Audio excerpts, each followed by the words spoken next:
sei se eu estou ficando velho, estou me emocionando muito, mas tenha certeza que quando eu cheguei aqui na quarta-feira, que eu vi aquele abador que você trouxe, o Edinho, me fez me remeter a muitas coisas que às vezes tinham na nossa religião que se perderam. A lealdade, a cumplicidade, a amizade. E você pode ter certeza que você foi tocado por Asé, foi tocado por Xangô e por Trago, aquele amador, que me fez muito bem. E me senti muito lisonjeado e honrado de saber que meu filho é abraçado e continua sendo pela casa que ele fez. Ele não é meu filho de santo só. Ele é filho do Axé, foi a Festa e da Obrigação. Ele é filho de Deguerê e filho de Contato. E vocês junto comigo é que vem conduzir essa obrigação dele, que eu sozinho não posso fazer. E que eu tenho certeza que Marcos, da onde ele está, que a gente foi amigo no final, graças a Deus, e ele vai estar feliz de ver vocês aqui conduzindo meu filho. Vambora, vamos pegar. Peraí. Não. Fale alguma coisa. Fale. O presente que eu trouxe foi em nome de Mãe Ansã e do estado do meu pai de Santo.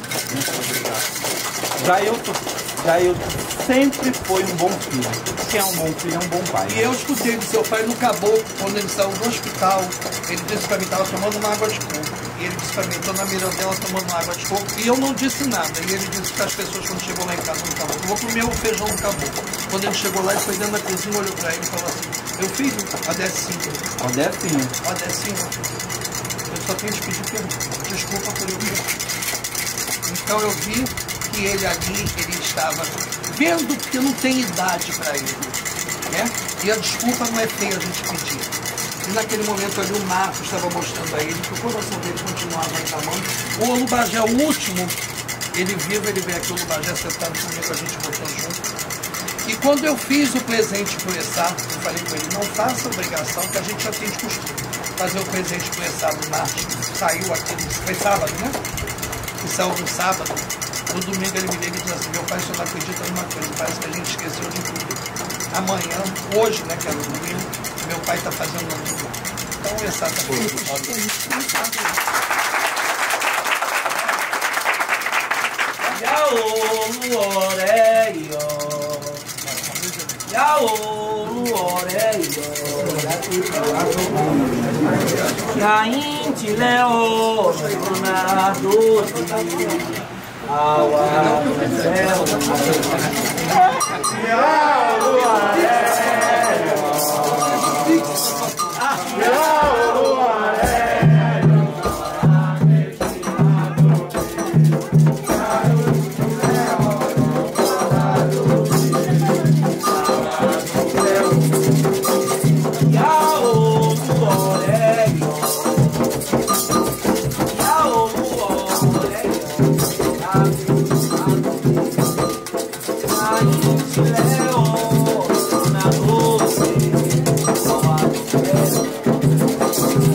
Onica, sendo solo, não quer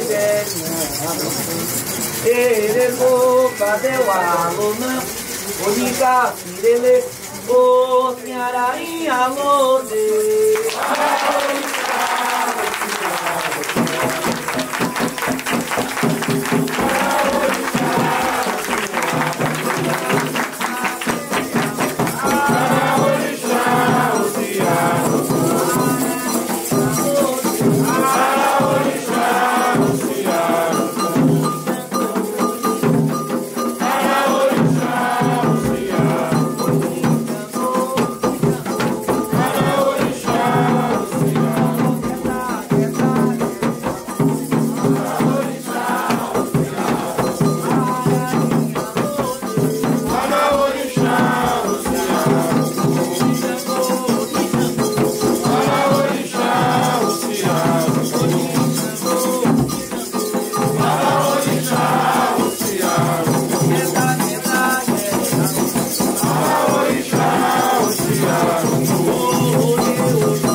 afulelé, irubambaloia, o afulelé.